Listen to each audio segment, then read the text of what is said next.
Oh, di ba pinagyayabang na naman nila to? Oh, the Philippines top the global ranking in investor relation and debt. Tandaan niya, debt. Tandaan niyo pa rin, debt transparency among 57 emerging markets. O yan na. In this July 2026 investor relation and debt, tandaan niya, debt transparency report, the IIF awarded the Philippines a near perfect country score of 49.3 out of 50. This ranking places the nation ahead of other leading yan na, emerging economies including ano to, ba't ganyan? May ganyan ba talaga? Turkey, Brazil, which tied for second place with scores of 48.3. Ay nako, Diyos ko, paliwanag ko sa inyo to Okay, paliwanag ko sa inyo ng simple lang. Si Bombay, uutangan mo.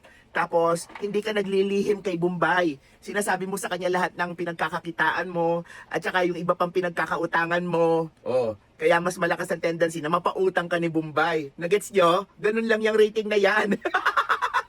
Ibig sabihin, magaling ang Pilipinas mangutang kasi transparent sila sa lahat na nagpapautang. Oh, di ba? Walang lihiman pagdating sa mga nagpapautang. Pero lihim na lihim yung pinagagamitan ng pinag-utangan. Mga utang ng ina nyo. Anong meaning yan? O, di easy lang yan. Di, more utangs to come. Sabi nila, no, ang ganda pakinggan, no? Good economy daw.